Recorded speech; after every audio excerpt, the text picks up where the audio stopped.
The following is a Papi Chulo Radio original program. The views and opinions expressed in the commentaries and/or interviews in the following program are solely those of the individuals and are not views of Papi Chulo Radio, its parent, affiliate, or subsidiary companies.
Welcome to the season finale of Are You Afraid Scream Queens, the unofficial Scream Queens internet radio show, exclusively on PapiChuloRadio.com.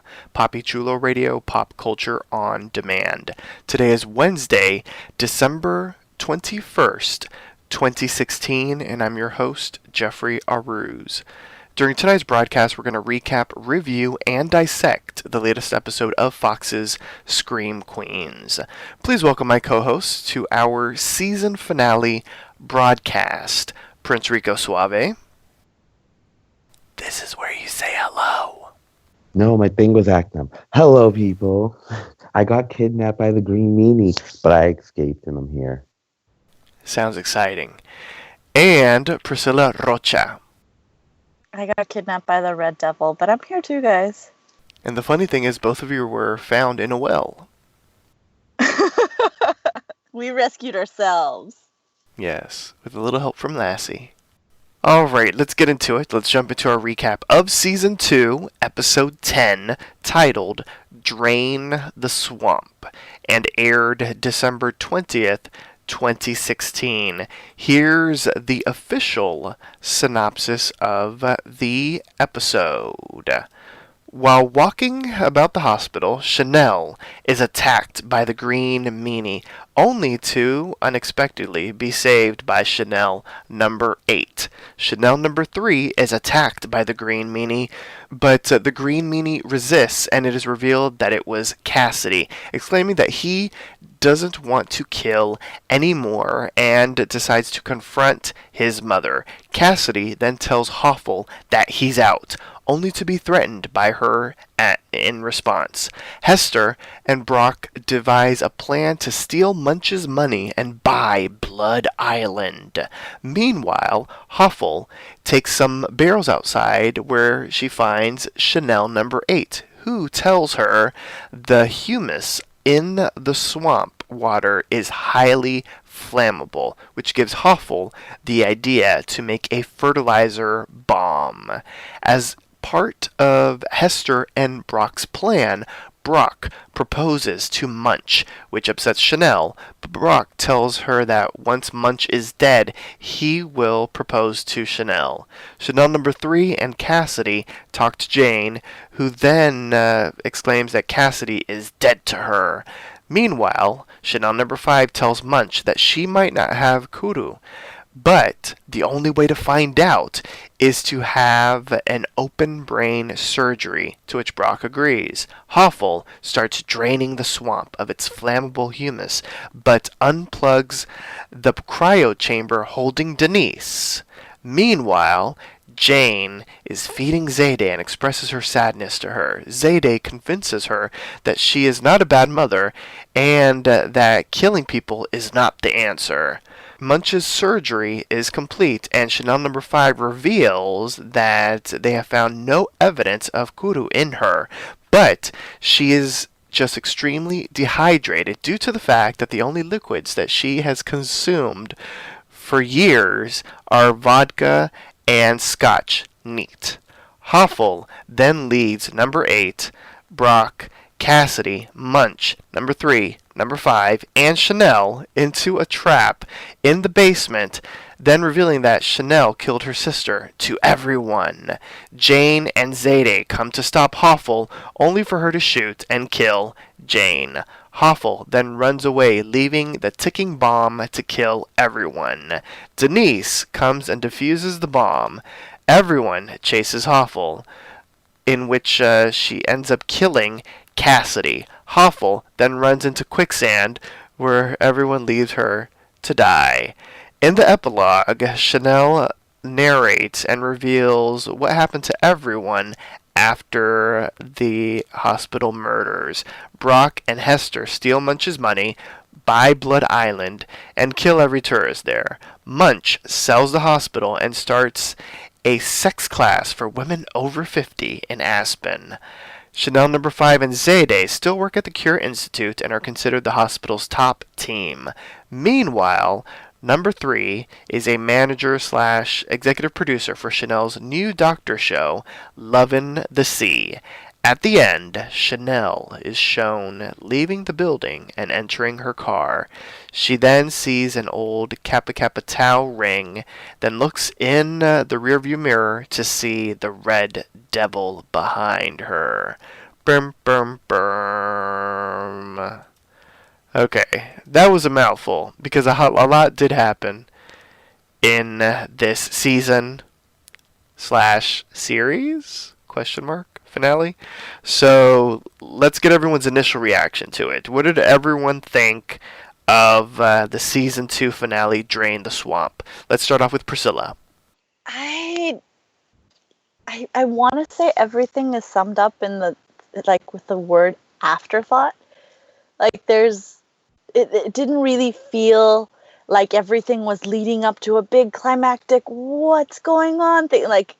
I don't know, you felt that way last season with the Red Devil, where you just wondered what the hell's going to happen next. But with this one, everything felt like, oh, okay, this is what happens because this is what's going to happen. And just shout out to our co-commentator Wilson, who couldn't be here. There was not enough deaths here to satisfy my bloodlust. So between that and just how telegraphed everything was, this was not a very cheery finale for me. Prince, was it cheery for you? No, I kind of feel like Priscilla a little. I'm they even let Chanel number 8 survive. Oh yeah, I thought it was. I thought that was true.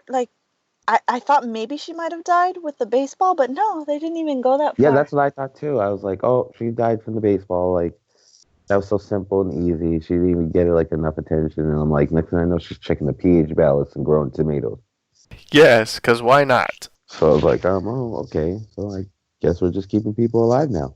So I could have used a little more depth. I feel like at the end of the day, he tried to do this cheesy happy ending type thing per usual. And I'm like, oh, okay. Whatever. Even friggin' what's her name had a conscience. All of a sudden, friggin' Dean Munch. I'm like, oh great, now people are gaining conscience. This is the last episode. Oh, you're really not trying to kill people. Yeah, I guess. Maybe it is we're all not satisfied with the amount of blood stained this episode at all. I need that body count up next season. Just if there is a next season, that body count's gonna need to go up in the finale. I'm let the bodies hit the floor. Yeah. Later on, we're going to discuss sort of the good, the bad, and the ugly of the season as a whole. And I have a couple of things that I want to add into why I think you all are disappointed in it. For me, it was Scream Queens. For me, it was typical Scream Queens. It was over the top. It was insane. It was probably one of the craziest, insane, messiest hours of Scream Queens. But, I enjoyed it because I enjoyed the show. So, no complaints as far as the insanity. They did do a lot. And I was surprised how much they did. I mean, the synopsis that I read was insanely long because a lot of stuff did happen in the episode. Some of it was messy. Some of it didn't really make sense. Hoffel is not the best killer, so I mean, you could just tell that from like the baseball, or those could not have been baseballs because they were huge. Those were like softballs. But from what she was trying to do with that, and I'm like, she's not gonna be the best type of killer. She's not the brightest of the bulb. She's not the brightest Christmas light in the pack, basically. So as far as like the epilogue, I mean they've done that before, showing us like what goes on, and I liked it for the most part. If they are gonna have a season 3, once again, like I have no idea how they're gonna do it. I guess they're all gonna go on vacation on Blood Island or something, which I would not mind seeing. But ratings have been horrible, and rumors are that this was probably the series finale. So I guess we'll have to wait and see, and be cautiously optimistic that if there is a third season, we'll see something that's satisfies all of our bloodlust a little bit more, maybe with an island that has blood in the name. But before we get into our thorough recap of the latest episode of Scream Queens, here's our announcer with a few reminders on how you can interact with us. Follow Poppy Chulo Radio on social media. We are on Facebook, Instagram, Twitter, at Poppy Chulo Radio. Do you have any questions, suggestions, comments, or concerns? Email us via contact@poppychuloradio.com. Are you interested in joining the Poppy Chulo Radio team as an on-air personality? Email talent@poppychuloradio.com. Binge listen to your favorite Poppy Chulo Radio programs by visiting poppychuloradio.com/archives. You can also download tonight's broadcast and the rest of the series through iTunes. Just search for Are You Afraid? Scream Queens, and subscribe. Thanks, announcer. So let's talk about the baseball, softball, whatever the hell that was. So we start off the episode with Chanel just like walking through the creepy parts of the hospital, because I guess that's what you do when there's when you know that there's no longer a serial killer there. And she runs into the Green Meanie, and the Green Meanie starts up one of those machines that throws the baseballs and that kind of thing, and it starts throwing them at Chanel and missing Chanel and all this kind of stuff. Then all of a sudden Chanel number 8 pokes through the door and gets hit in the head with a baseball, which leads her to fall and leads Chanel to escape, to which we see that this Green Meanie is Hoffel. Then elsewhere, another Green Meanie is attacking Chanel number 3, or is about to attack but stops, and number 3 is surprised, and then sees that it is Cassidy, and then Cassidy's like, you know what, I can't kill you, you know, I love you, and you know, I'm gonna stop doing the killings, and I need to stand up to my mom. And she's like, yeah, you do. And although initially he's like, you know, maybe I'll kill my mom, and then she's like, you know what, it might be easier just to confront her. And so he's like, okay, that's what I'll do, and so I will no longer be a part of this. Once she leaves the room, Hoffel pops up and basically is like, oh, you know, these Chanels must have, you know, a force field of like idiocy that you know is hard to penetrate because I can't kill any of them. And so Cassidy is like, listen, I quit. I don't want to kill anybody else. And he's like, you better leave number 3 alone. And Hoffel is surprised, but she doesn't hesitate to threaten him, basically saying, you know, if you are not basically a part of the solution, you're a problem that will be dealt with.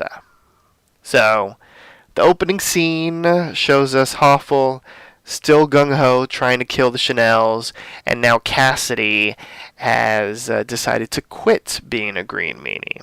What do we think of the opening with the baseballs? Forgive me. Isn't Hoffel an awful killer? Like, forgive I mean, I think the actress is like an amazing person. She's probably really sweet, but I completely forgot she existed. So when they opened the door and she came out, I'm like, wait, you're still alive? Like it was shocking to me. Like I thought for sure it'd be like Chanel number 5 opening the door, being like, Chanel, I was looking for you for this, like, and just getting hit in the face. But that death was lame. That was lame, and so was Cassidy's attempt to kill. That wasn't a Chanel death. number 3. She stayed alive. Well, no, like Yeah. the murder attempt. Yeah, it was a bad. Hoffel is an awful killer. And well, the peanut oil bath spa. Well, that was smart, And that but was apparently cool. that was the only great idea she has. Yeah, and Cassidy just wasn't inspired to kill at all, because he was just gonna straight up machete her. There was nothing artful about that. Well, I just figured at that point, I'm like, you know what? Your whole little kill the green meanie, make them believe the green meanie is dead to come back as the green meanie was kind of a corny attempt. Like, it didn't work, and it only lasted like one scene. Like Maybe this it's the was green- not. This is not a great start to the episode. Yeah, no. Yeah, absolutely not. I'm like, didn't we just do this last time? Like, didn't you try to kill the Chanels at the episode of the last episode? Like, it's getting a little repetitive. Like, let's switch it up a bit. I think they might have been trying to go for like a connection to the Red Devil and like the Backstreet's Back, like the baseball bat, like that scene and how cool like that death was, but like it didn't necessarily like pull through. Yeah, no, not at all. I agree. Elsewhere, well, we see that number 8 survived. She had like one of those like ice bags like on her face. Apparently, she only had a minor injury. Elsewhere, Hester professes her love for Holt, and basically, she is like, drop everything. You need to run away with me to Blood Island, and we can spend our days there murdering tourists and and attacking cracks and all that kind of stuff. Even after she's had burritos and all that kind of thing. Yes. Like, oh god. How did that go from being a real, like, disturbingly sexy line last season to just being fucking disturbing and gross? Yeah. I am glad that Attack My Crack came back, because, like, she said that a bunch of times last season, and it was spectacular. It just shows that she's all about that anal. Yeah, I thought you were gonna try to make it sound like all about that bass, but it didn't work. I was going to, but then I was like, you know what? I don't even think I want to. The way she enjoys it, like, maybe this just doesn't need to be put on the record. Well, there you go. I like what you did with the record, though. So he, Holt basically seems a little. He was like a bit aroused, but then like the Taco Tuesday talk was a bit much for him. But he basically was like, I'll give it some thought. And so she ends up coming up with an idea. Basically, she tells Holt, what you should do is you should marry Munch, because she only has a short time to live anyway. So you marry her, then you will be the sole benefactor for her estate, and you will have all this money, and then we can run off and buy Blood Island, and it'll be you and me together forever, baby. Killing everybody, all these tourists, and we will never kill each other because we love each other and trust each other so much. And so that's the plan that they go with. Although Chanel, after checking Holt's phone, found the browser history of, searching for cheap engagement rings, she thought it was for her. And so when they all find out that Holt has called everyone to meet him in Munch's room, she thinks that she's going to get proposed to, but in fact, it's Munch that gets proposed to, and she says yes. And so Dr. Holt and Dean Munch are now engaged. So that was weird. That was. It was an interesting little plan that came out of like nowhere, like left field. This is a little plan that I loved, though, because Hester is like self-serving to the last. Like that remember that entire monologue like last season with the finale with her just kind of explaining like this is why I do what I do. Like, and Yeah. this bit with her being like, no, I want to be rich, and this is the perfect plan, and it's the perfect plan because it's obscene and outrageous, and you can get away with it. Like, I completely like understood that, like, character wise, and she's just, it's funny, like seeing Rachel from Glee work with Uncle Jesse to take money away from the dean. Oh God, it's great. And Uncle Jesse banging Rachel from Glee anally. Heck yeah, that I did not want to picture. Well, That there you whole, go. Could that get without mess. that one. Didn't need that. She Yeah. cut that shit. She I- should cut that. I did like Chanel's freak out and meltdown, and Munch being like the cocky bitch, like, you know, smiling all extra in front of Chanel because she got Holt. I thought that was funny. And if you noticed Hoffel, when everyone's like clapping all excitedly, like after he proposes and she says yes, like Hoffel does like this slow clap in the background, which I love this show's like background, because you have to like look at the characters because they stay in character. Like Chanel number 5 is always doing something like all cutesy, girly, and number 3 is always apathetic about everything, and Hoffel always seems pissed off. It's fantastic. So, the wedding is set, and it's in the hospital. Munch is in a wheelchair and everything. They get Supreme Court Justice Anthony Kennedy to officiate the wedding, because why not? And it's a simple signing of wedding papers and the wedding certificate, and they're married. And so Munch is weeks away from death, and Hester and Holt are excited to take her money.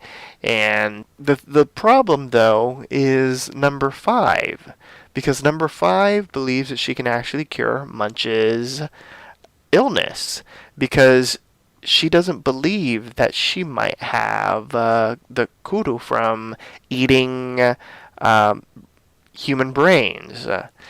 And so they have to test Munch's brain. So they have to basically do a biopsy on a piece of her brain. So they have to do awake open brain surgery.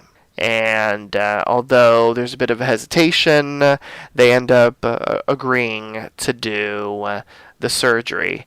And number 5 was on fire in this episode. I love, and we've sort of referenced this before, everyone's hatred or disgust of number 5.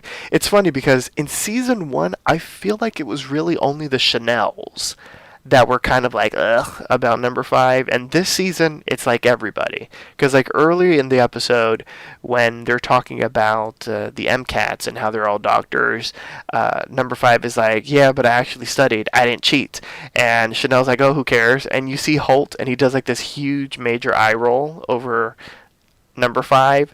And then later on in the episode, when Chanel number 5 once again is like, but I actually passed, you have Dean Munch basically say, like, shut up, who cares? And it like completely silences Chanel number 5, which I thought was hilarious.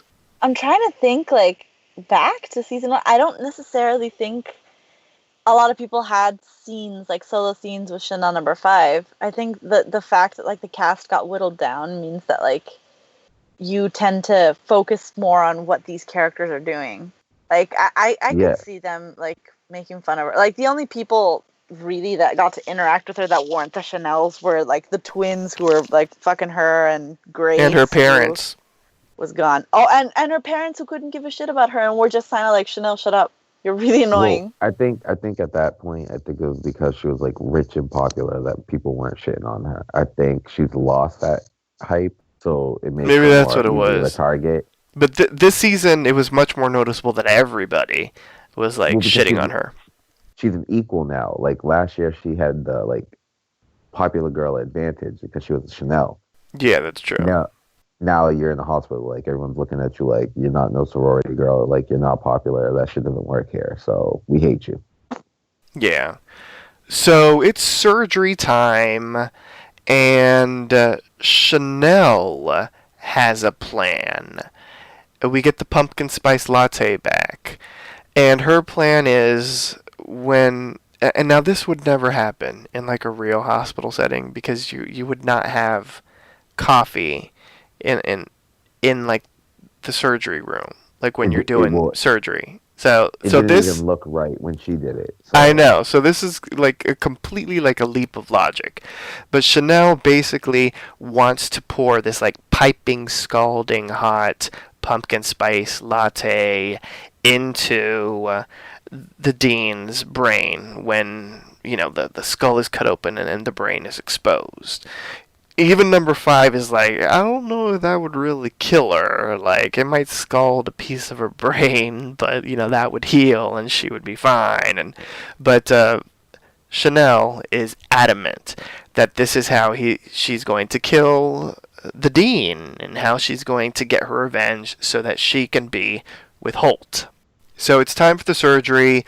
It's open brain surgery. The dean is awake to make sure that they don't hit any areas where it can cause permanent damage. And Munch is singing a song because why not? Ryan Murphy loves a musical number.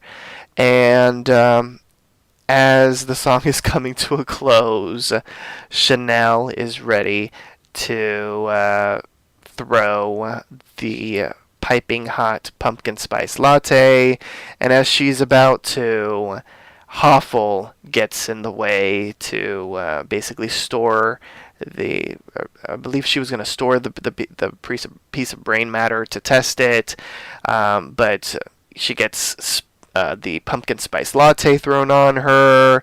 I think Chanel number 5 actually is the one that actually ends up taking the brain matter to get tested on, and so Hoffel basically yells at Chanel. Chanel's like, I tripped. Cassie's like, no, you didn't. And there you go. What I thought would have been funny is if, like, Hoffel would have actually gotten burnt or something, like her sister. Like, that would have been Yes, I was expecting that. Yeah, I was like- expecting her to get, like, splashed in the face and be like, oh, no. Like, that sort Yes. of Something shit. like I that, can or relate. that because it was like frickin' piping hot, it would have like melted some of the surgical garments and that kind of stuff, but it didn't do anything. I feel like they could have gave her Grace's dad's death and gave Grace's dad the swamp death. Oh, well, there you go. Like, Yeah. like he admits that he's the Red Devil, and then it like sinks in, and then like Green meanie. Dean Munch tries. The green meanie, and then Dean Munch tries to save him. That would have looked a little bit more of a gooder, like a better scene for that, and then had her fall in the batted like peanut oil. Yeah, would've been peanut kinda- oil. Like, Yeah. can I ask a really stupid question? Yes, Absolutely. those are the Was that best Judge? ones. Was that Judge the actual judge? No, it was not the actual judge. That's why this is a really stupid question. I didn't look it up on Google or anything. I was like, huh? I would have. Supreme Court justices, although maybe now in the Trump era, maybe they might be allowed to be on television Why and does he just not make have money. that pull? I thought not, but I was just kind of like, huh? But yes, but typically Supreme Court justices do not make cameos on TV shows. Ruth Bader Oh. Ginsburg better. She's Why- awesome. I want to Yeah. see her at this point. And if I can only see her through the screen, that would be great. Now, a brief scene that wasn't that we haven't discussed, so let's rewind just half a second. Is right before the surgery, Hester basically has her own plan on how to get rid of Munch. Basically telling Holt, maybe if you slip, the knife a little bit deeper, and you're like, oh, oops, or I was thinking of a scary movie and I got scared for a minute, like, oh, never, don't see scary movies again, and slices her brain and that kind of stuff. But Holt won't do it, and this led to probably one of my most favorite Hester lines ever. Although I don't have it memorized, so I'm not going to say it. But basically, she starts talking about, well, if Munch stays alive, then I'm going to head back to prison. And if I head back to prison, do you know what I have to do there? I have to draw my own porn, and I'm not even a great artist, and all this kind of stuff. I have to masturbate to porn. And I'm like, oh my god, that was so good. I remember that scene. Watching Leah Michelle talking about masturbating to porn that she has to draw, and she's saying that she's not a great artist, was fantastic. No, that was pretty funny. I was like, oh my god, I know she is not saying this. Oh my god, like, she's drawing cartoon porn. It makes you want to like go back to the scene where you see like Hannibal Hester with the paintings in the background and wonder whether like those are her shoddy attempts at drawing porn. At erotica, yes. Oh my god, right? And she's putting them in scene form from top to finish. Oh, that's funny. We definitely... I'm going to have to go back and look. Have we reached the wedding yet? Yes, we already did the wedding. Okay, so I loved that Chanel's wedding was like white. Extravagant. Beautiful and extravagant. And the dean is just kind of like, can we get this over with? Yeah, okay. Well, she was... With like a fail. Right? Like, friggin' Chanel's was in, like, the hospital church and everything. Like, hers was friggin' in the hallway. They were like, yep, okay, let's just do this. I also loved how Chanel is okay being the chick on the side. He's like, yeah, I'm going to marry her, but I'll still come over Tuesdays and Thursdays and take stupid, like, Snapchat and Instagram photos with you. And you can even put the little puppy dog filter. And she's like, okay. Sure. Well, that's because he's like, at the beginning, he was like, I don't think you really realize what a relationship is, so I'm just going to kind of conform to what you want, because all you guys want is Snapchat pictures. We can do a couple pictures. I love how as he's telling her that, like, they take a couple picture. Oh, they take, right? And he, like, directs it, like, he, like, takes it for them. He's like, see, we can do this, because you don't know what a relationship is, man. You don't care for sex, so I can meet up with you and use Snapchat. Yeah. And so the biopsy on the brain matter came out inconclusive. They can't tell if she has the disease or not. And so they do what they probably should have done from the beginning. And so they call the man that she ate the supposed brains with. It turns out that she didn't actually eat human brains, just lamb brains at the party. And when she was like, I didn't... on the phone is like, you racist xenophobe. Yes, it was fantastic, because she was like, so wait, we didn't eat your family member's brains? He's like, no, we don't do that shit, you racist xenophobic bitch, and hangs up. That shit was hilarious. Like, the conversation was going all well until that part, and I'm like, oh, that escalated quickly. That really did. And so it turns out that instead of kuru, like what she has is severe dehydration. Like all of the symptoms are because of severe dehydration. So they ask her, do you drink water? And in the beginning she's like, yeah. And then she's like, no. Like the only thing that she drinks is scotch and vodka, and she brushes her teeth with scotch, and in the restaurants when they offer her water she asks for a scotch neat.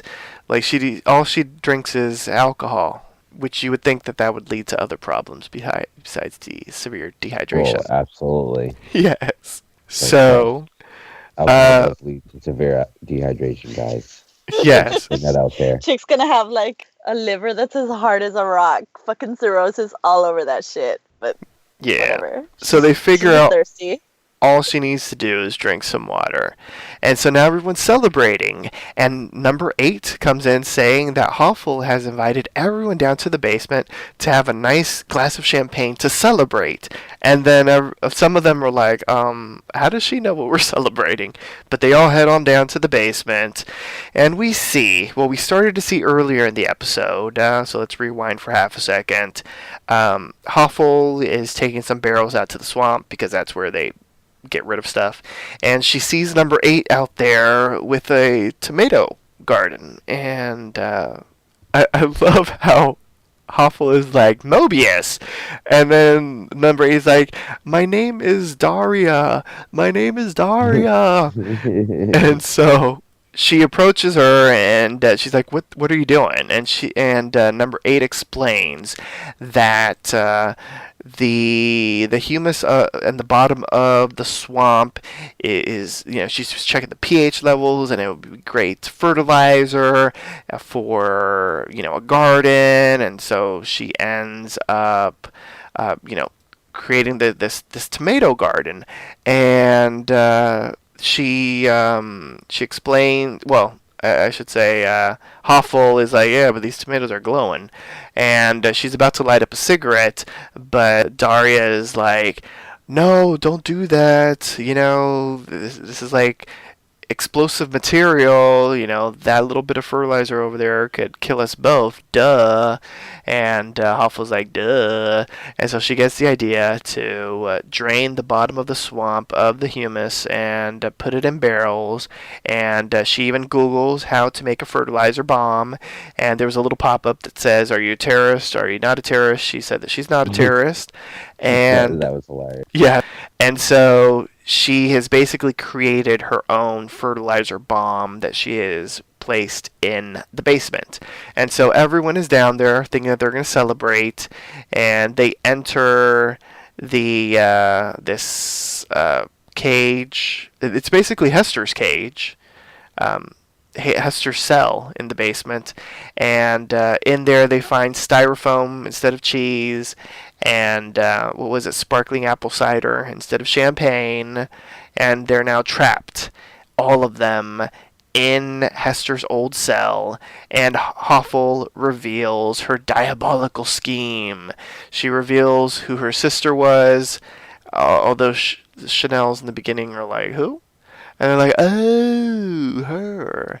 And so Hoffel blames the Chanels on the death of her sister Agatha Bean, and she blames Dean Munch for not doing anything about it, and she's punishing them all for it. And then Holt is like, hey, but I don't really do anything about this. And he's like, and so Hoffel's like, oh well, basically, guilty by association.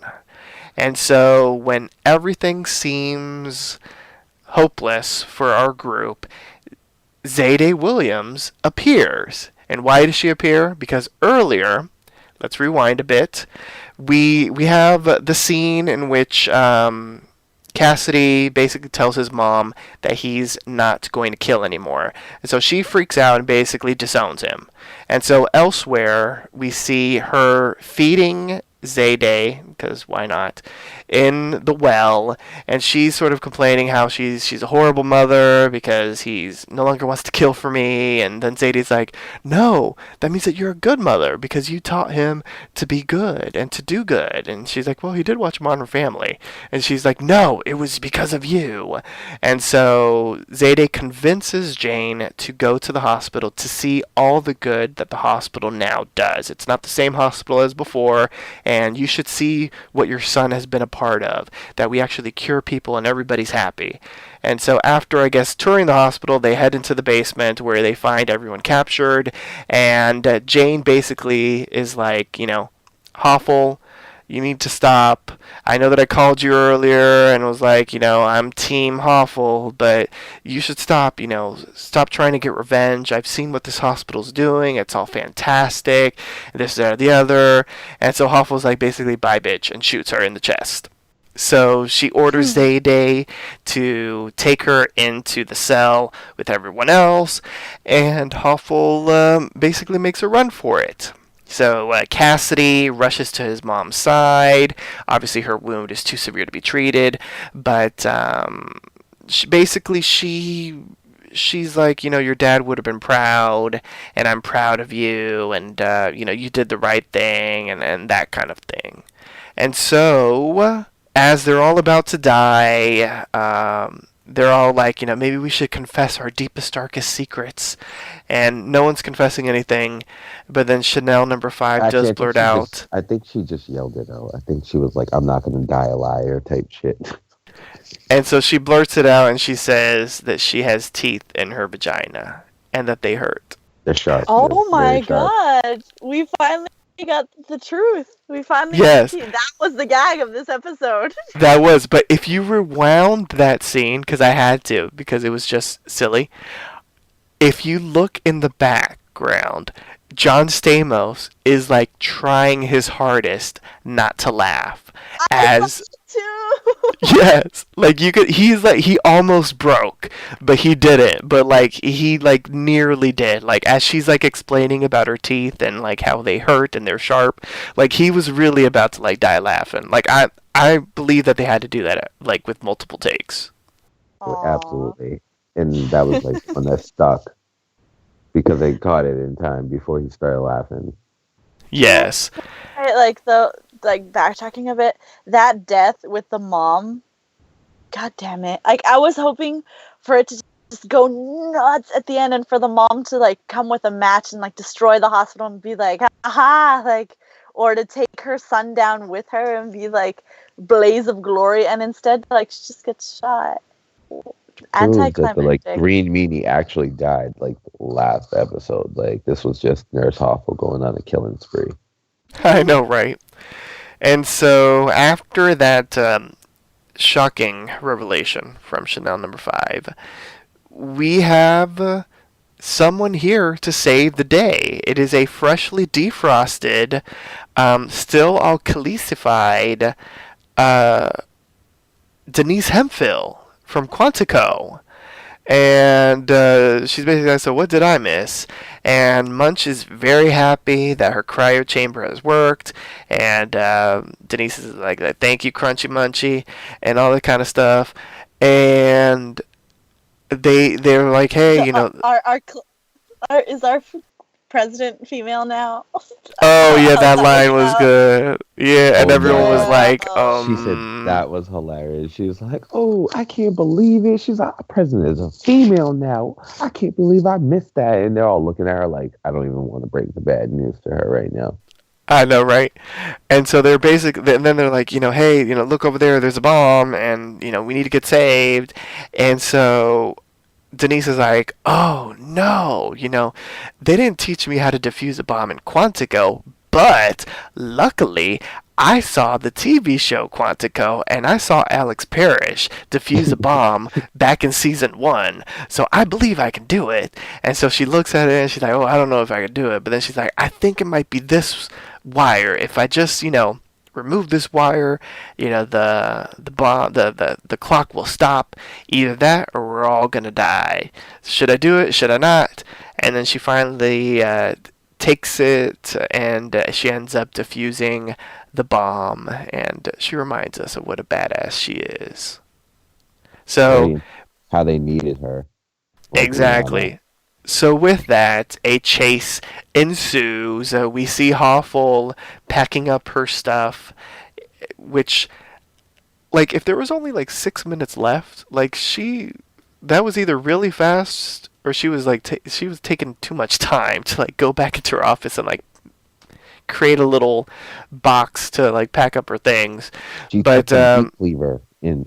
Well, that's the Green Meanie thing. That's the hatchet. I feel like that's the only thing she brought, though. Like, if you look in the box, like, that's the only thing she, like, packed, and it took her that long.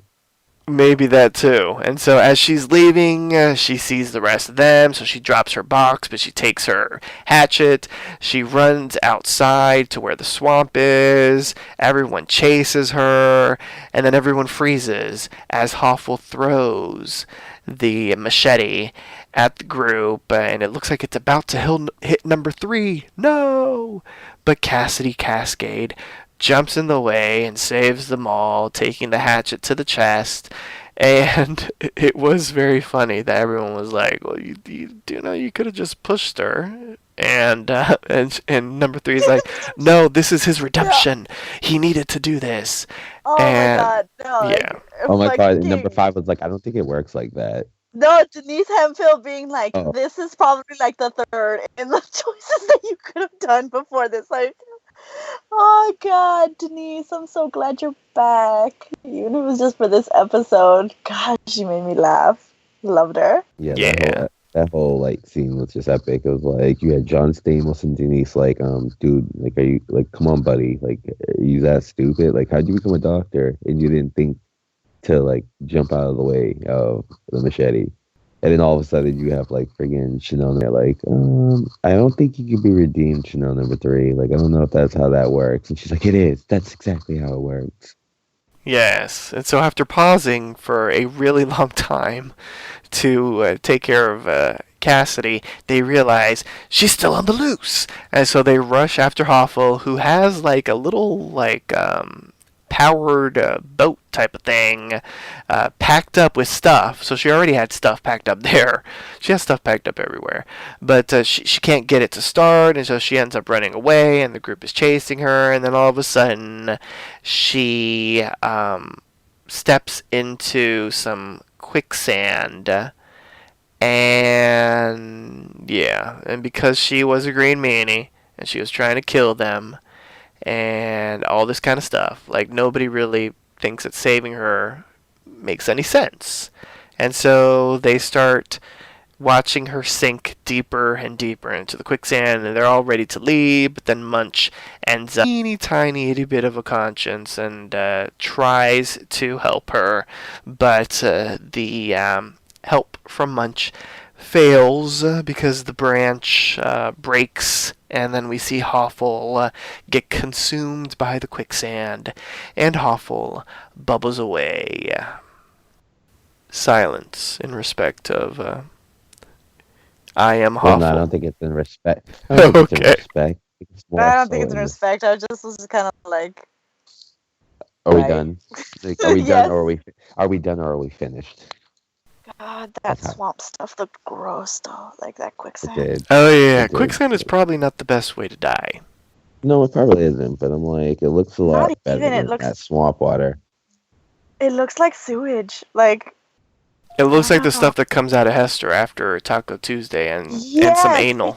It looks gross. Nature is fierce I know, right? and awful and gross. I love that Chanel number 5 brought up her boyfriends again. Just kind of like, your boyfriend killed my boyfriend. Nobody gives a shit, Chanel. And then they decide, everybody decides to kill Nurse Hoffel. Oh my god, that was hilarious. She's the only person that voted to save her herself. Oh, that was so Yeah. good. I love that. Who votes Is- to that- who- Who votes me? to save Nurse Hoffel? And she's the only one. She's like, me? Hello? And everyone else is like, yeah, no, I'm good. Yeah. That's too much And work. the Dean brought a conscience out of anyone? Like, what the? Maybe the only thing that I could chalk it up to is maybe because she has a new lease on life. You know, she just discovered that she's not going to die. So maybe she, in that celebratory feeling, she was like, you know what, let me help this lady. But fortunately, it didn't work. I think it was more like, I got this sexy, McScreamy, I'm not gonna die, I have all this money. Let me just be nice for once and save this bitch. Yeah. So then we get our epilogue. And we learned that the hospital has gained notoriety due to the hard work of Number 5 and Zayde. Number 5 has really taken to being a doctor, and Zayde and Number 5 basically have become sort of like the head honchos at the Cure Institute. We find out that initially Holt and Munch were going to try being a couple together, and then all of a sudden he ended up disappearing, and all of Munch's money ended up disappearing as well, because as we learned when all of the craziness was happening with Hoffel and the chase and all that kind of stuff, they had seen Hester get into an Uber and disappear. And we learn that Hester disappeared with a wig on because she went to the bank and dressed as Dean Munch and withdrew all of Munch's money.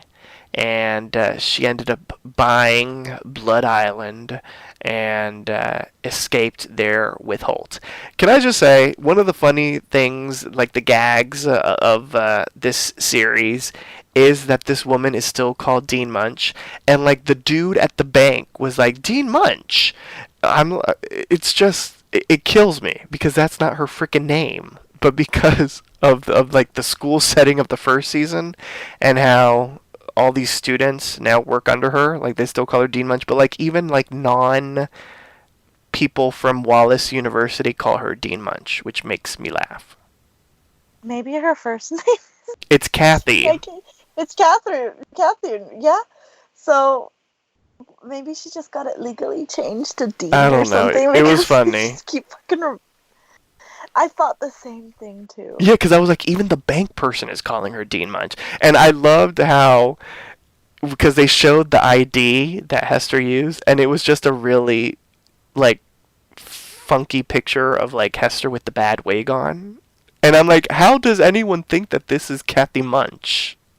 Oh my god, right? She was like, it was a bad picture. Like, no, like I see the Just, brown hair sticking out of the wig. no, you're just a bad person. Yes. I gotta say, that has nothing to do with that scene, but like when the dean goes and like freaking squeezes John Stamos' butt, I was like, whoa! I didn't know that was back there. Damn, he kept fit. No wonder he was like top handsome, like doctor or whatever. Like that was nice, and I felt bad for him. He was totally used as like man meat, and I'm like, this is why he fucking leaves. Well, there you go. But yeah, So nice scene. so Munch, heartbroken and with now this major financial loss, ends up opening up her own sex therapy practice in Aspen for women over 50 and becomes a world-renowned sexpert and ends up making all of her millions back. And elsewhere, Chanel does end up inheriting Lovin' the D, which is now called Lovin' the C, C for Chanel, Dr. Chanel Oberlin, that is, and we see that her Gail King, her executive producer, is number 3. And in the final moments of the episode, we have Chanel walking to her car after a long day's work on Lovin' the Sea. She hears a noise in the alley. She looks back. There's nothing there. And so she enters her car and she notices a small Kappa pin in the car. And then, suddenly the silhouette of the Red Devil appears in her backseat. And she gasps. And that's the end of the episode. That made me sad just because, like, I don't know, I felt like Hoffel did when she just kind of like, these girls are awful, they have like this force field around them that just like saves them from everything.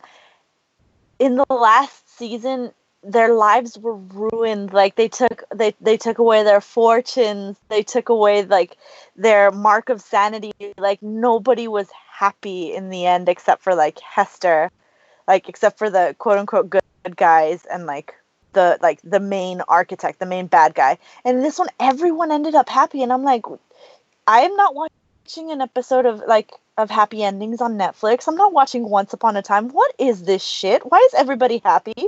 What's going on here? I did love the license plate, Rich Again. Yeah. Aw, I love that they didn't have like any idea what to do with Chanel number 3, so they're like, she's my executive producer, whatever the fuck that is. Yeah, why not?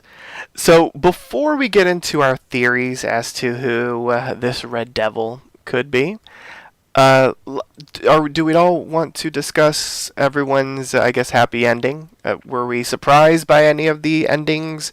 Were you shocked number 5 was still at the hospital?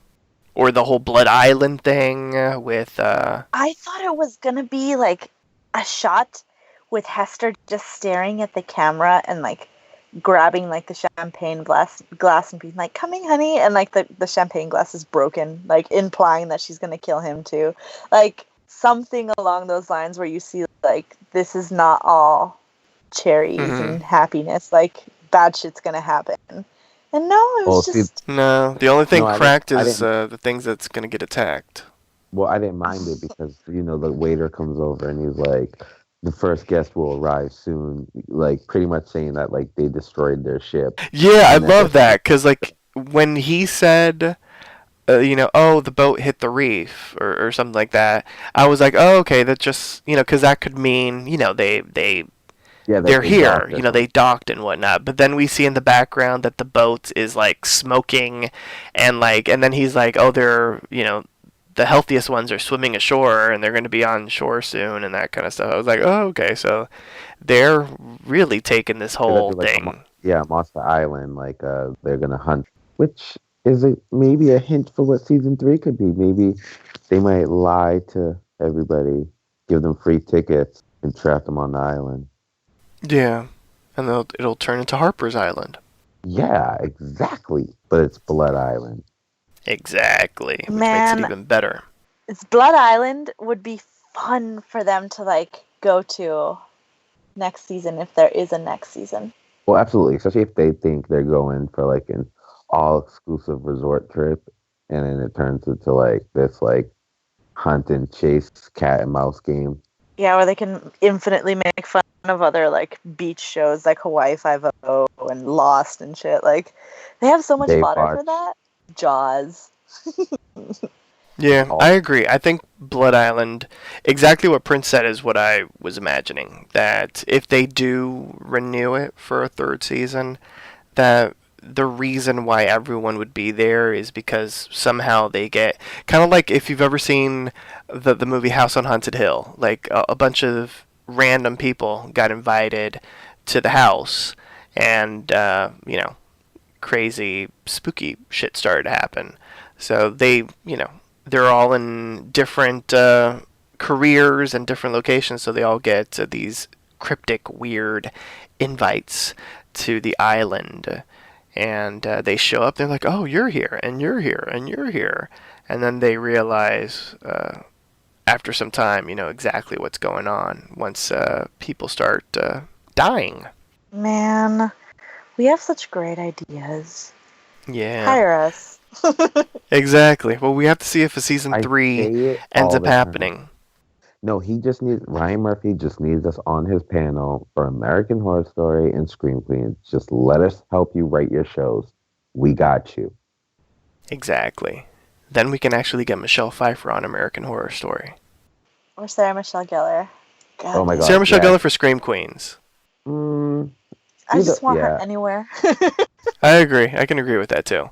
So we've discussed a little bit about what we would want season 3 to be if it gets renewed. Unfortunately, I mean, to be quite honest, chances are slim. The ratings have not been good, and the buzz just isn't there for it this season like it had last season. So we can't say that it's 100% not coming back, but we're like maybe 95% sure that it probably won't be coming back, which is unfortunate because Actually, there's let's still so be a much little- potential. Let's be a little positive. Let's go back to your old statement. When it comes down to it, they can't cancel all their shows. That's true, and I 100% agree with that. A lot of the major networks are not doing that well ratings-wise, so the whole Scream Queens not doing that well isn't.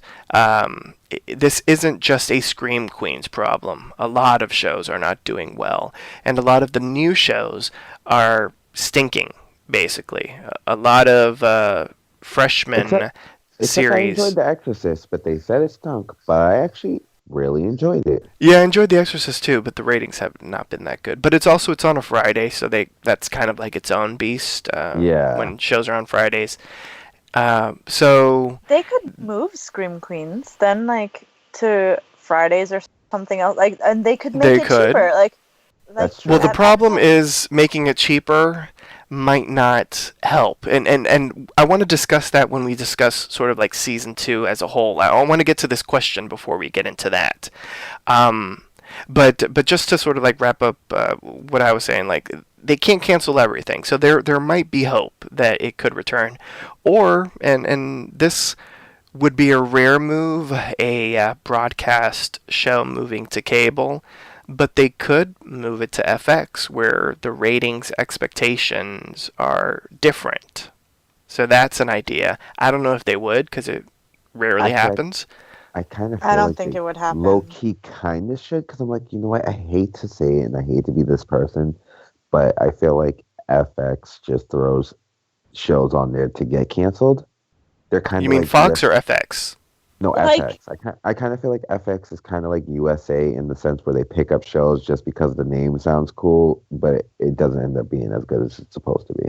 See, USA well, there's has that. actually been picking the game up. Like, so I've seen this happen with Cougar Town and with Nashville, where like other networks like pick it up.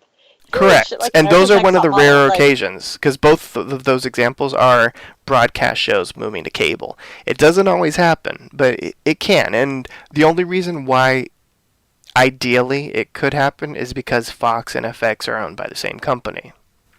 Well, at this fucking rate, you know what we can also sit there and say? Hey, Netflix likes to pick up shows now too, so let's hopefully they can pick it up. They do, and Hulu, and although the Everybody success says- rate hasn't been that great, it does happen on rare occasions. It doesn't always happen, but it can happen if the fan base is loud enough. Everybody always is hoping for Netflix to pick shit up and to keep it. Like, and we know like Netflix sometimes pulls out like stinkers. The OA is like big proof of that.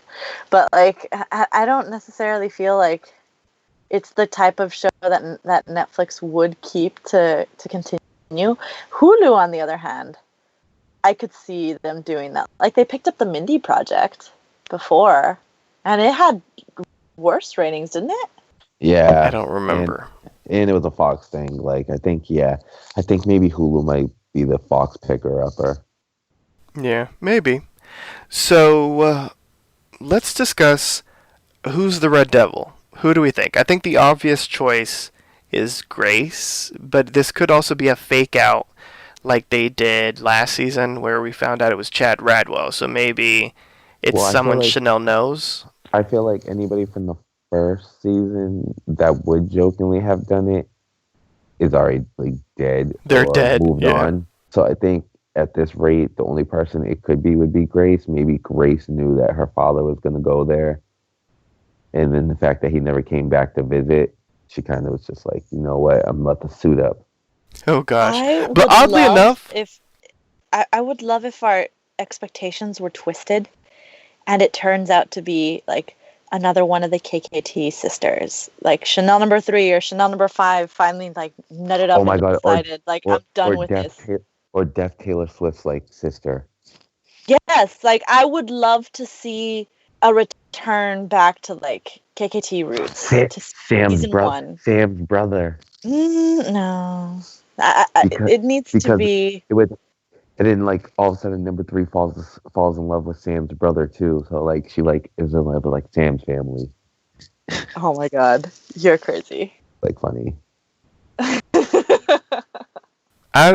my guess would be that it's Grace, although her reasoning for killing Chanel doesn't really make any sense if you think about it. We never established that she actually killed Chanel.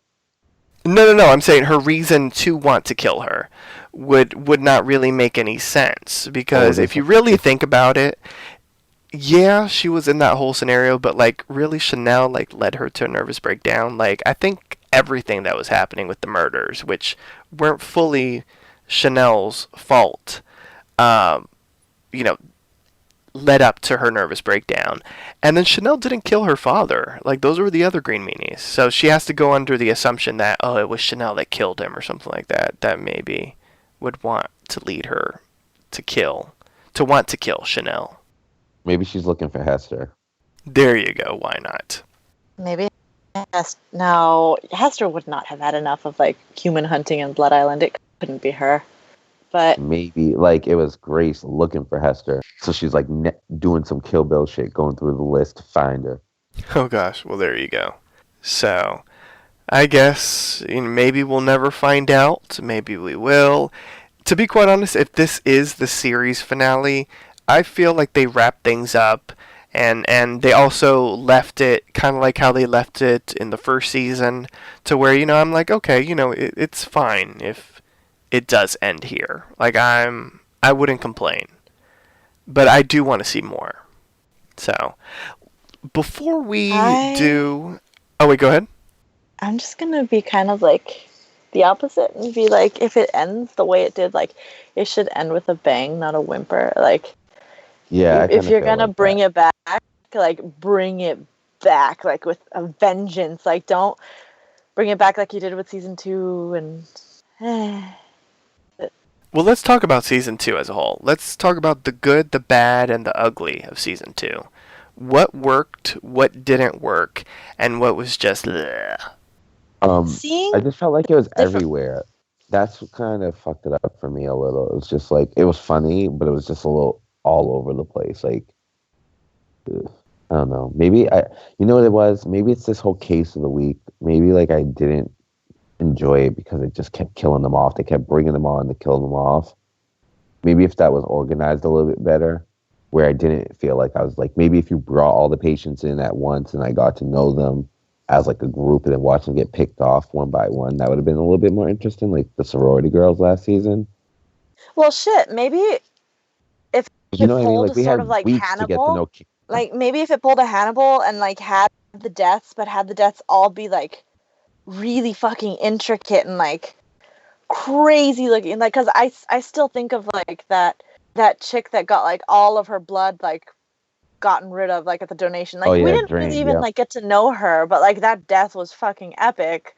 Or Wes dying like boiled alive. Like, this sounds like real, I'm gonna be put on some list or something, but like that it added something. Like, if we don't have to know these people, we just have to see them die interestingly. Well, true, but like, like it was more epic. Like we knew who Candle Girl were. We got to know her for like 4 weeks before she was killed. Like we knew who like Deaf Taylor Swift was for like at least 2 or 3 episodes. Like you kind of got a feel of who they were before they died. So it kind of was like, oh man.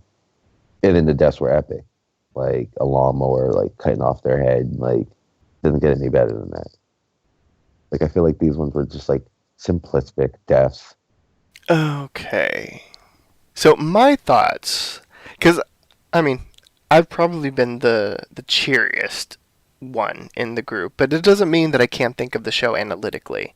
And my feelings on the problems for this season were, first off, 100% agree with all of you. We didn't have as many deaths, and as soon as they brought in a new character, they died. I feel like the problem with that is that they didn't get as much money this season, and they probably couldn't spend money to have recurring characters. So that's why they did the character of the week that would die. If they would have done what Prince said, where, they admit the patients in, we start to get to know the patients, get to know a little bit of their backstory, and then they kill them an episode or 2 later, that would have had a little bit more of an impact. I also feel like the series forgot that it's a horror spoof. There wasn't any horror this season. There wasn't. Like, season 1 had its creepy moments and had its gruesome horror-like kills. Most of the kills this season were for comedy, and that's not good if you're a horror spoof show. And there are a lot of horror movies that deal with medicine and hospitals and that kind of thing. And besides Hannibal, I don't really feel like they were inspired by any other movies like they were last season, which featured a lot of callbacks to other horror movies. So they completely lost the horror aspect. And then another issue with it is the fact that it almost felt as if the reveals of who the Green Meanies were kind of an afterthought. They happened too fast, and they were just sort of like glossed over, and there was no real suspense to it. I mean, we sort of made it suspenseful because each week we were trying to guess, but if you think about it in hindsight, there weren't that spectacular reveals. So when you have like your main villain be sort of like an afterthought, that's not good. There also was too little of some of the characters that we really like. When you have Hester in an episode for just one scene, that's not good. You ended up killing a lot of the fan favorites from last season. That's not good. And then at the end of this season, the majority of the new cast survived. And none of the ones from the first season were killed, which kind of means that by like plot, they have like plot protection, basically, which isn't a good thing on a horror series. I mean, there are a lot of characters that we don't want to die, but should die because it raises the stakes. And when you have the three Chanels, Zayday, Dean Munch, are those all the ones from last season? Well, Denise was like a special guest, so I'm not considering her because she's not a series regular this season. So when you have all of the series regulars that were there the first season, and then you have one of the new characters who's a series regular survive, Holt, and then you have the other characters which you kind of knew weren't going to survive, and some of them were recurring, and you even still have one recurring character, Chanel number 8, survive as well.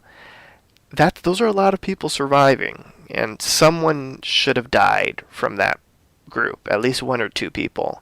And then, as I mentioned, you have these fan favorites who could have come back for a bit more of an arc, but then they really just came back for like an episode and then they were killed. And then you have Denise, who, I understand Niecy Nash has a very busy career, so maybe she just couldn't fit doing more episodes into her schedule. But you have a fan favorite like Denise come on for like one or two episodes and then you quote unquote kill her only to come back until the very end. You know, you're missing a lot of opportunities to bring these characters in and to make them, a better part of the season. And while we did have some benefits, I mean, we got a whole lot more of Jamie Lee Curtis, and I feel like the Dean really, shined much more bright this season than last season because we got to see her more often. Some of the characters just didn't get the chance to do as much, and unfortunately they stuck. Man, Zayday was in the with like role. the nice girl role, and they also got rid of her for a couple episodes by putting her in the well again. Yeah, so the fact that everybody at the end of the episode was like, "Oh, you were gone," like that's how most of us felt. Like they were like, "Oh, we were trying to save you," or something like that. But she was like, "Oh yeah, well, thanks for trying." Yeah, they both said it. They were like, "Oh my god, we were looking for you this whole time." Like, and she was like, "Yeah, okay." Like, you had moments where it could have been cool, like when she starts dating Chamberlain, or when she had that moment where she partnered up with Chanel number 5. Like, you saw, like, oh, this could when be she was doing the interesting. gag. Nah, I'm gonna leave that alone. But like, Prince and I like the gag. You could have done something with that, and instead, like you made her play like odd man out, straight man. Like, just it was boring. Yeah, you do need someone like that on the series, but they made her a little too milquetoast. What is it? Milk? How do you pronounce it? Milquetoast. It's right. Like yeah, milquetoast. Yeah. I just want to say, like, I was talking about this before with somebody else, and we mentioned that, like, it's great to see the first season and to get to know these characters and to get to know, like, how awful is Chanel? Well, she's this awful. How does she work in with, like, Chanel number 3 or Chanel number 5 or Zayday? Well, this is how. Like, you got to meet them, and thus, like, you had new questions about what these sorts of characters were, what kind of jokes they would bring. Season 2, you're just reusing that. You're just reusing the Chanel's an awful person, and Chanel number 3, like, really, like doesn't give a shit about the world, and Chanel number 5 is the butt of everyone's joke. Like there comes a point where like the material seems rehashed and not fresh anymore. Yeah. Like that's where American Horror Story kind of like shines, in that like even if you don't care about a character at the end of a season, you know what, season 4 sucked, it doesn't matter, because season 5 is like a whole fresh reboot with new characters. Yeah. Like, and Scream Queens doesn't get that benefit. That's the biggest problem with Scream Queens, and this is coming from someone that enjoys Scream Queens. The biggest problem is that they decided to not make this series an anthology series.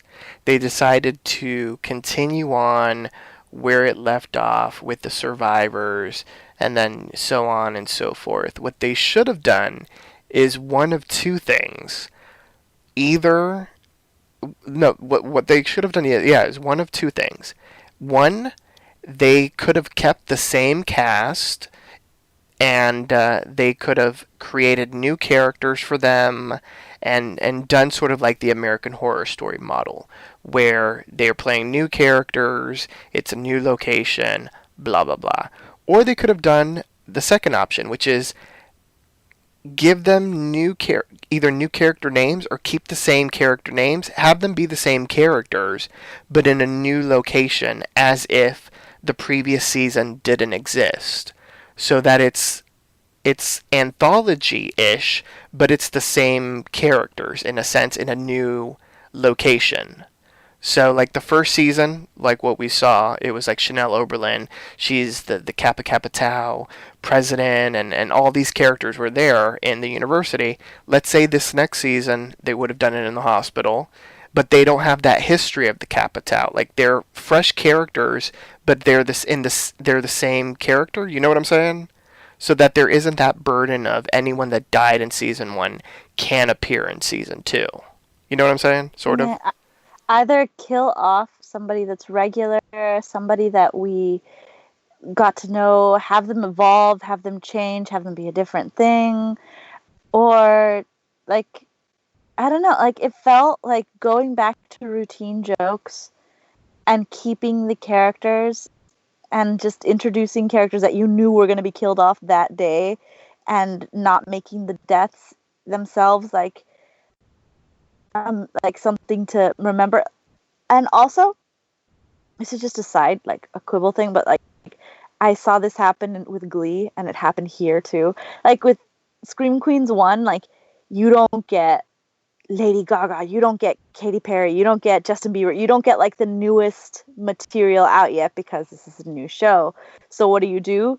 You get like an old Backstreet Boys thing. You get like I Wear My Sunglasses at Night, and you like pair them with like an amazingly like visual like scene that just stays stuck in your head. And this season, like the closest I can think to like something comparing to that is the Luft Balloon scene, and even then like it wasn't something that stuck, that was great. Like I don't know, I felt like go back to referencing things, go back to referencing like music videos, referencing movies, like make me want to watch this show like more. Like not just like I'm bagging on it now, but like it's a good show. Like, but if I'm recommending Scream Queens, I'm like watch season 1. I'm not saying like, well, you can catch up from season 2 and then go back and watch season 1. Like it's I can't do that with the show. That's true. Anyway, yeah, I can see that. So, now it's time for the MVP, the most valuable player, and we'll do something special this time around since it's the season finale. Number 1, if someone else mentions your MVP, previously you could not mention a character. If someone else mentions it, you can mention the character. Just make sure, just don't say like what they said.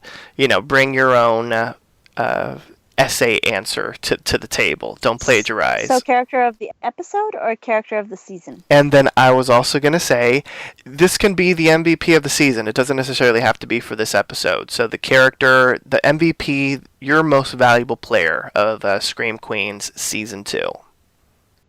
We'll start off with Prince. Right, well, Priscilla's going to be very happy with me, because I'm going to go with, for the season, Chanel number 5. She stepped it up and had me laughing my ass off. And I started to like her more as a character. She had not much depth, but let's just say, like, you get a little bit more of a respect for her in a sense. She's becoming her own person. She might even start using a different name one day. Who knows? Well, she has a name. Well, who knows? Well, she might have forgot that What one. was her name? Does anyone remember?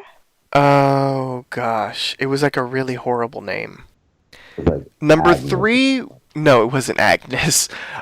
Number 3 was Sadie Swenson. Number 5... Oh, Libby Putney. Yeah, Libby. Yeah, Libby Putney. Libby is not a Libby's not a bad name. Putney is an awful name. Jesus. Well, there you go. Priscilla, your MVP, and why? Man, like he took Chanel number 5, and Well, no, I'm you can not gonna- repeat if you want. It's fine. Nah, I think he mentioned Chanel number 5, and I wax poetic about Chanel number 5 like every episode. So you know that she's like my character of the season. But for character of the episode, I'm actually gonna give it to Hester. Like her one-liners, like you mentioned the scene where she's talking about like attacking the crack again, or the scene where she's talking about drawing her own porn, or like dressing up as faux Dean Munch. Like she was like Leah Michelle shines. Like I'm honestly baffled by how like I saw her in like videos of Spring Awakening, and I saw her on Glee and thought that she'd always be kind of stuck in that like whole Broadway or like beautiful ingenue sort of thing. And no, she can get dirty. She can do comedy. Like she's a jack of all trades. Like Hester is great, and Leah Michelle like takes that character and puts it to like another level. So Hester. Awesome. So my MVP, I'm giving it as the MVP of the season, and I'm going to give it to Dr. Dean Kathy Munch. And for me, she won it that moment that she fought off the green meanie with a manila folder. Like, that bitch has balls. And, like, everything from, like, her doing the sweating to the oldies and her leotard and banging Holt and banging Wes, I guess, and banging everybody, pounding, I should say. And I mean, she was just top notch this season. I gotta give it. Jamie Lee Curtis, you have been outstanding as this character. I do have a couple shout outs. I gotta shout out number 5. Number 5 was kind of like whatever last season to me, but this season, much like what Prince said, like she was top notch. And I even have to give it to Nurse Hoffel. We didn't see as much of Nurse Hoffel, and once again, I probably think it has to do with the money that they had for episodes, because she was like there and then she disappeared and then she came back. So like Nurse Hoffel, Kirstie Alley was a great addition to the series, and although I didn't mention this as a possible Red Devil, it would be amazing if somehow she survived the quicksand and that's her in the Red Devil. Why not? If this is the series finale, then in my mind, it was Nurse Hoffel as the Red Devil, and she finally got a chance to kill Chanel. I guess. see that Yeah, happen. maybe she's mutated. Didn't She you have, mutated. Like, that weird thought that the first Red Devil, that the first Green Meanie is like the guy that was pushed that like died of COPD, like that he mutated and like was another person that he would be, like Dr. Holt, like something like that, where you just go crazy out of the box and like, oh my god, no, it's Nurse Hoffel, but she's been congealing and coagulating and whatever the hell, like in the swamp, and is turned into this actress. If you can't get like Kirstie Alley to come back, like, Yeah. here you go, like that. I could totally see that, and I would like that. That would be awesome. So let's grade the season. We're going to grade the season as a whole, season 2. A, B, C, D, F. Pluses and minuses are allowed, and we will go in the same order. So that means, Prince, your grade for the season, y por qué? That means, and We'll why? go to B. I know bitter Okay. beans. Well, Oh there you God. go. I'm gonna go with a B because for comical reasons, it kept me entertained. So I can't say I didn't like the season. I just would say it didn't get a full A or A plus because I feel like the deaths were like stagnant. Like they were there because they have to kill people, but it wasn't like, whoa, let me rewind that death scene and watch it again. Yeah. Priscilla, what about you? What's your grade and why? Loving the sea. This is a C plus for me. Like, I don't know. Like, I don't even remember what grade I gave like season 1, but that had to be like higher than a B. Like, that was beautiful and like graphically like entertaining to the eyes, and just, and this one, like, it wasn't as great. Like, it kept me going, but this wasn't a type of show where it's like, it's Tuesday, guess what today is? Scream Queens Day. Like, it didn't feel like that to me. It's like, oh, this is on my Yeah, I DVR. concur. Okay, I'll I watch it the concur next with day. her. I think it was more Whatever. so like, oh, Scream Queens is on. I have a life today, so I guess I'll watch it tomorrow since I'm recording the show later on that night. Yeah, completely. Like, it sometimes I would forget to watch it, like, until like an hour before we had to record, and be like, oh shit, like, Scream Queens was on. Like, I forgot that it's on Tuesdays. What, I thought it was on Thursdays. Like, I would forget what days it was, and would have to like keep on schedule, keep on track to be able to watch all these episodes. Like, and that's not what you want in a series. You want to be like, oh my god, it's Mondays. Guess what Mondays are? Supergirl, yay! Like, to have something that you look forward to, even if you have a life, like, at the very end, to be like, yes, I have this on my DVR, I'm going to watch it. And this one, it's like, oh, I'll watch it. I have nothing else to do. I agree with one of you, and that person is Prince. I give it a solid B. It's definitely nowhere near the A territory, and even if I was feeling nice, I just can't give it the plus to give it a B plus. So it's a solid B. I didn't hate the season, but if you're going to compare it to last season, it definitely was not up to par.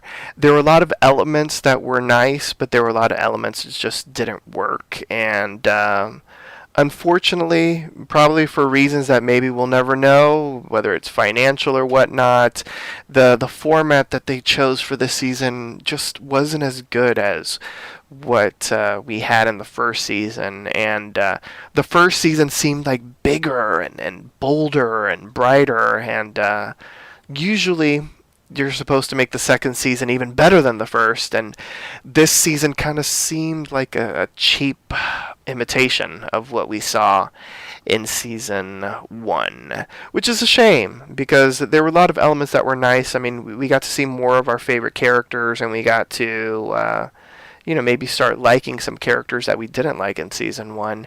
But we also saw too little of the ones that we loved, and unfortunately, the majority of the new ones just really didn't connect, except for shout out to Nurse Hoffel, who was amazing. So, before we leave, any final thoughts on Scream Queens? Any final positive energies out there for season 3?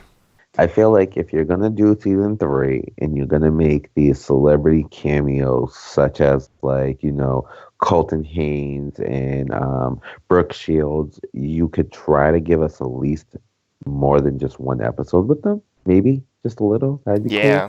cool. You made this Chanel survive. Have it be entertaining. Like, if you bring it back, like, have her do something. That would be fun. Yeah. Like make the Chanels like fight for their survival. Like we know why Zayday survives. She's a fighter. Like in the end of the day, she's just not gonna sit there and be like, oh, let me run away and get killed. Like she actually legit fights back. Like maybe the Chanel should start like fighting back. That might entertain it a little bit more. Or hell, like, we've had like that debate, like, if we can't get the Dean back because she can't film, like, because Jamie Lee Curtis can't film outside of like her purview, she wants to be with family. Like, there's a lot of like different like actresses to choose from like horror that would be interesting to pick out for us to look at. Like, not that I don't want the Dean to not come back. Like, again, she's absolutely. great, like stand out. But like, you Absolutely. have options, Sarah you have Michelle choices. Gellar. We have Play Drew with them. Barrymore. We have like even Carmen Electra, like I hate to say it, like it doesn't have to be someone like that was like our favorite scream queen. It just needs to be like a legitimate scream queen who we could sit there and be like, I could see that, like, because Ooh, you know what, Heather you're not gonna. Langenkamp.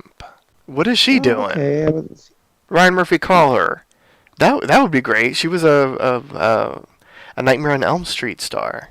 yeah, I'm like, I could see that. I could see that. I'm like, you know what? Even if he really wants to, like, if you really want to pick it, like, there are new age scream queens too that would probably work. That I wouldn't mind seeing. You know what Yeah. I mean, like, Well, if you think about it, each season has somewhat tackled a different decade. Season 1 was very 90s because the death that inspired everything took place in the 90s.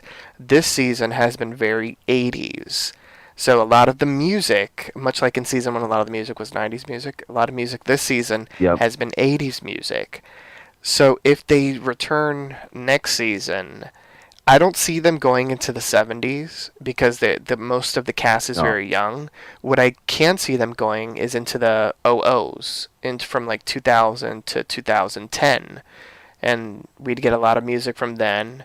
And if Grace or something, or a Grace-like character, or if it's like a Kappa or something, it would make sense that it would be in those years. oh, see, that's the only problem is like if they do that, is I kind of feel like that Blood Island theme kind of would like remind me of Club Dread. I don't know if you guys remember that. If you guys ever seen that movie, like it's like a comedy horror movie. Is that from the That's based on OOs? the beach Or is resort. that like a 70s It movie? is. No, it's from the OOs, and it's like based on like a beach resort, like with a killer, like a serial killer on there, like a Scooby Doo type of thing, Mm-hmm. with like a beach resort concept. So I'm like, I hope like that's not type of that's the direction they go. But who knows? Who Yeah, knows? I like the idea of Blood Island. Like, I like the idea of them arriving at this resort and then crazy shit starts happening. In my mind, depending on what decade they want to take inspiration from, if they go from the OOs or if they go back to the 70s, I love the idea of like there being like cannibals on the island. And so if you have Hester and Holt like wanting to be the killers, but then all of a sudden the hunters become the hunted because there's this like cannibal That'd be cult cool. Yeah. there who also wants to kill the resort attendees. And then we could have the blue crab or whatever it is. The blue meanie. No, I'm playing. So, and also just take a little inspiration from all of the horror like movies. Don't just kind of take one movie and run with it. Like, give me a mix of shit. Yeah, because like I mentioned, season 1 was a mix of stuff, and this one really wasn't. Yeah. Me like some Scream, some friggin' Haunted Hill, some fucking haunted, like, I don't know, give me some, whatever the frig you could think of, just don't give me just one. Don't just be like, all right, I liked how this movie went, so I kind of want to take a lot of inspiration from it. Like, no, like, give me a little mix and match. Give it a melting pot of horror. Yeah, I can agree with that too. So hopefully we'll put out our positive vibrations, and we'll see if a season 3 happens. If not, this is all we got, and we can definitely go back and binge season 1.